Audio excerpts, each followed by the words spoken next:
So anybody, if you're Laos, Hmong, Khmu, Puyi, if you serve from 61 to 75 in the war in Laos, then you are going to qualify for state of Minnesota benefits according to the statute that we have written.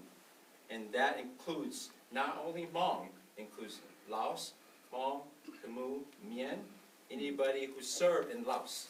If you serve outside of Laos, then you're not SGU, right? And that's Vietnam War, Cambodian War, or Burma, right? But we're talking only about Laos, right? Plain of jars, right? That's what we're talking about.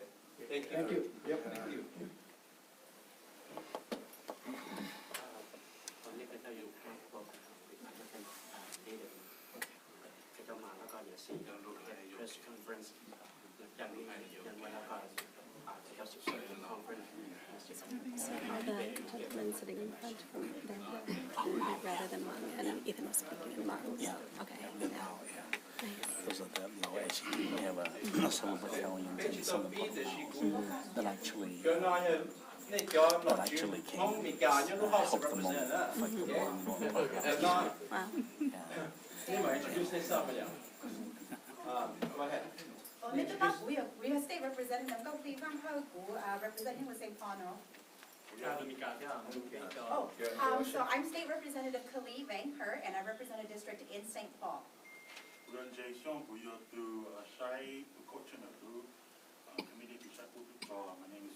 and the co-chair of the Veteran Military Affairs Committee.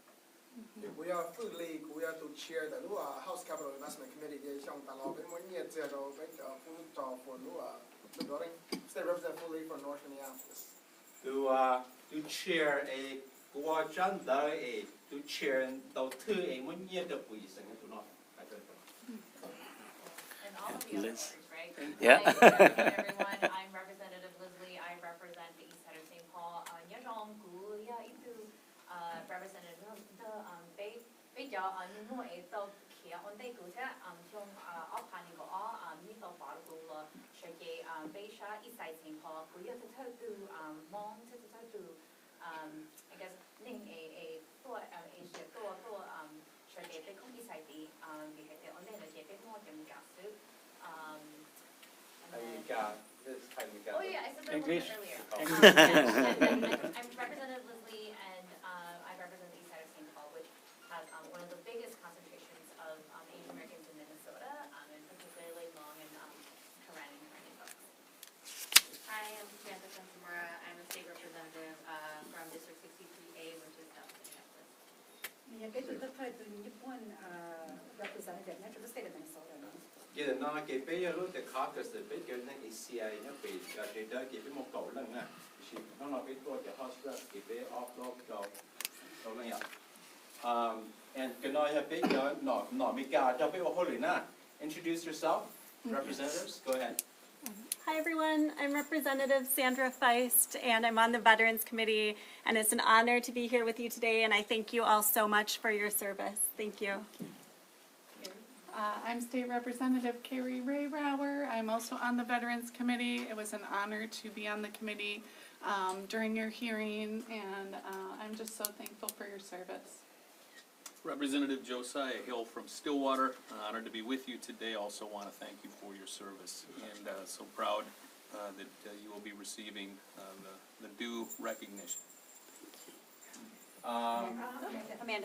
Amanda Hemmingson-Yeager, Representative South Maplewood and Woodbury, and co-vice chair for the Veterans Committee. And just thank you for being here, and thank you for everything you've done. Thank you. Thank you so much. Mỗi to name the officer retired. Tôi thấy gọi cái phòng, gọi là bỏ cái thế. Có yêu một số đó, yeah, gọi là bỏ đó. Introduce yourself. It's an honorable day, ladies and gentlemen, our honorable legislatures. Great day to be here. I'm a former U.S. Navy, served our U.S. Navy for over 14 years. It's a great honor for me to be here, along with my father, who was also a commander, who fought with our fathers here as well, and with the Americans during the Civil War. So I think today it's going to be historic. So I'm grateful to be here to be invited. Thank you. Yeah, 你要ตัวตีอยู่ตัวรุ่นยี่ห้อ T-28 ยังตัวไป Cannon Falls นะใช่ป่ะนะ He has a T-28 airplane here in Cannon Falls, but he's real humble. He did mention that นี่ถ้าเธอจะมองเสิร์ฟดู U.S. carrier นะเอ็งยังตัวของ Navy นะไปเป้านะ Thank you. and then ที่เป้าthat's great. Okay, go ahead. Introduce yourself. Go introduce yourself. Yeah, I'm a Lieutenant Colonel, retired U.S. Army, and I came to the U.S. in '76 as 11 years old, and was able to get an ROTC scholarship and went through the ROTC program and got commissioned and joined the U.S. Army. And so I recently retired, and so I now call Woodbury as my home. So if and it is due to all these people that behind us, it is because of they are the pathfinder for us. So, thank you for your service.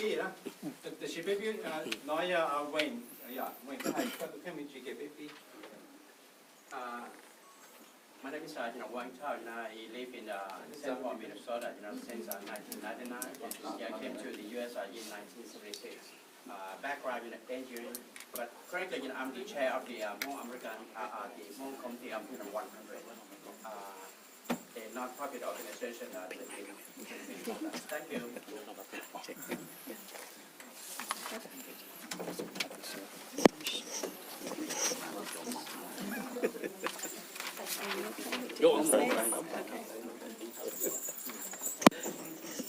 Good afternoon. My name is Jay Shong. I am the DFL co-chair of the Veterans and Military Affairs Division. My colleague, Republican chair, co-chair Minneapolis, had a conflict, so he cannot join us this afternoon.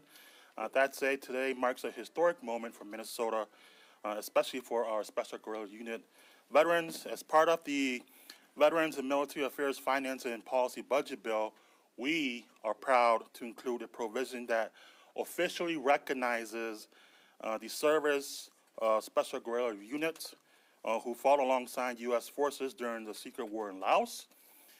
We will be passing this bill this afternoon with bipartisan support in the House. A similar version was passed off the Senate floor last week. This recognition has been decades in the making. For far too long, these veterans have been overlooked, left out of textbooks, excluded from formal honors, and denied full measure of gratitude they earned. But today we say their service matters, their sacrifice matters, their story is American history.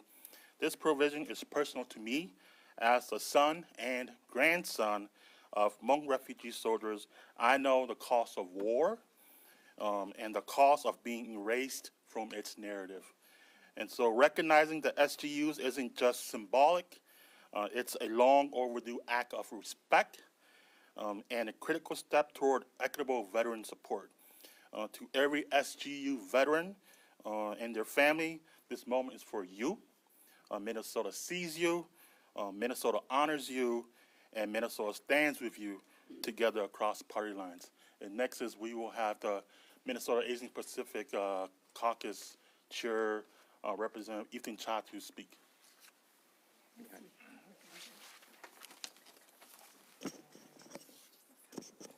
Welcome, everyone. My name is State Representative Ethan Cha, and I represent 47B in the House of Representatives. I am the chief author of this bill, which is House File 2444 in the Veterans Committee, to recognize SGU veterans who served in Laos during 1961 to 1975. This bill is to restore the spirit, the dignity, and the honor of these men that have not been recognized for too long. It has been 50 years since we came to the United States of America, and it is time that we recognize and honor these brave men who put their lives on the line for democracy in a time when democracy was hope for those in Southeast Asia. This bill is just not a bill. This bill is a beacon of hope. This bill is a beacon of honor, not only for Minnesotans, but for all Hmong Americans in the United States of America. For every Hmong American in the United States of America is here because of the secret war of Laos. For every Laotian person that is in the United States of America is because of the secret war of Laos that they are here. That we must honor our elders. We must honor these heroes. That what this bill says is what they deserve, and it's the least we can do as the state of Minnesota to signify to other states that this is the path to move forward and to honor what it means to be American. Thank you. And next is, I want to introduce Yang Li. Yang Li is a T-28 pilot trained by the United States Air Force, who's flown over 45 sorties in a T-28. When he approaches this podium, you will see that he still is wearing his uniform from 1975. Yang Li, you have the podium.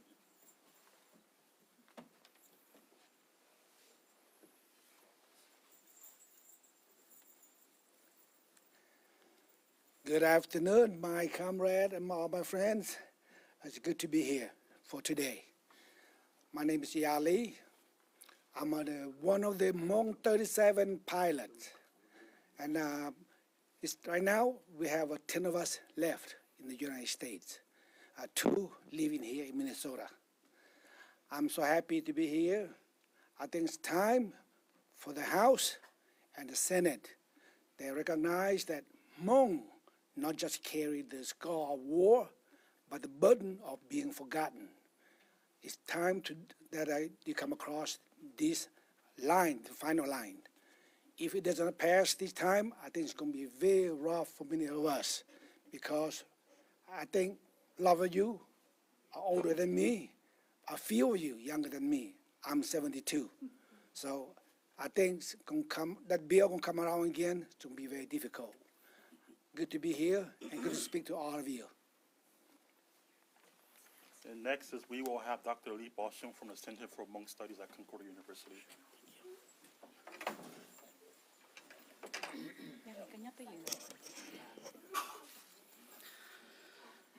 Representatives, veterans, ladies and gentlemen, my name is Li Baoxiong. I'm the director of the Center for Hmong Studies. I was asked to talk about the history, history of Laos. So Laos, a landlocked country at the heart of Southeast Asia, share a border with China, Vietnam, Thailand, Cambodia, and Burma. And during the Cold War, the United States feared that if Laos fell to communism, neighboring countries would follow, what was then called the domino theory. To preserve Laos neutrality, a major international agreement was signed in 1954 and 1962, the Geneva Declarations. The United States, the Soviet Union, North Vietnam, and 10 other countries agreed to prohibit all foreign troops and military personnel from operating in Laos. The U.S. and its allies honored that agreement by withdrawing the military personnel, but the North Vietnamese army did not. Thousands of North Vietnamese army troops remained in Laos, using the territory to bypass borders and threaten American positions in South Vietnam. Because U.S. cannot officially station troops in Laos, yet still needed to counter the growing North Vietnamese threat, a covert force was required. The CIA turned to the Hmong people, skilled fighters who knew the rugged mountains of northern Laos. And in the south, the CIA also recruited the Lao, the Montagnard, and other ethnic minorities. These recruits formed what was known as the Special Guerrilla Units. They are trained, fed, clothed, and armed by the CIA. Working alongside these SEUs were American servicemen who had formerly left the U.S. military so they could operate in Laos without breaching the Geneva Agreements. This covert assignments process was known as sheep dipping. Though technically not U.S. soldiers at the time, they served under the direction of the United States President, U.S. Ambassador in Laos, and the CIA. In 1969, the U.S. Foreign Relations Committee determined that this was no longer just an intelligence operation. The scale of funding and manpower meant it was, in fact, a full-scale military operation, and the SEUs were Americans' army in Laos. To understand the toll of this secret war, we must hear the words of Mr. Pop Buell from the International Voluntary Services. In 1968, he said, "A short time ago, we rounded up 300 fresh recruits. 30% were 14 years old or less. 10 of them were only 10 years old. Another 30% were 15 or 16. The remaining 40% were 45 or older. Where were the ones in between? I tell you, they're all dead." Our community paid a heavy price. Over 80,000 Hmong lives were lost, 35,000 during the war, another 50,000 after 1975. Many Lao soldiers were also sent to re-education camps, including the King of Laos. Some never returned. Some of them are here as well who came from the re-education camp. The communists know that we were Americans' hands, arms, feet, and mouth. They believe they must kill all soldiers, farmers, and children. Former CIA Director William Colby acknowledged this sacrifice in 1996, where he says, "For 10 years, Vang Pao's soldiers held the growing North Vietnamese forces to approximately the same battle line they held in 1962.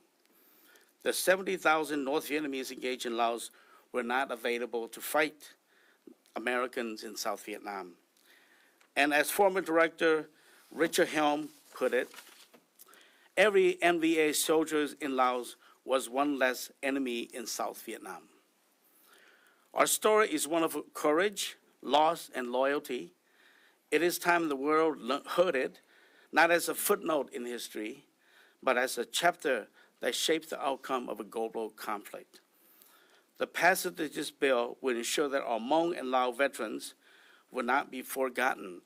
People like Ligon Tall, who was drafted when he was 11 years old, Chan Da Yan, who was 12 years old when he joined, Su Vang, who was 12 years old, Bat Chaw Va, who was 13, and Va Jia, who was 12 years old. So it's utterly important for us to pass this bill today, and I thank all of the representatives for your support and for standing behind the bill. Thank you.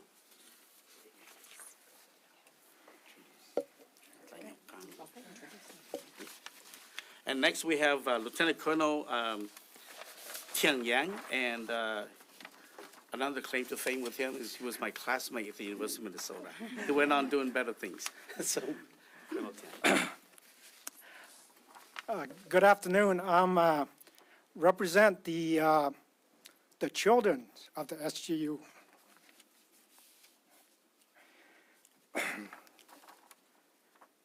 It is very personal, so I have very emotional, but please forgive me. So my name is Tu Yang. I am a retired lieutenant colonel of the United States Army. I served 28 years on active duty with combat deployments to Iraq, Afghanistan, during OIF and OEF. Today, I call upon the Minnesota House of Representatives to support HF 2444. When my father, the late Commandant or Major Yang Ki, came to the United States after the fall of Laos, he was shocked and confused why Americans did not know about his service to the United States.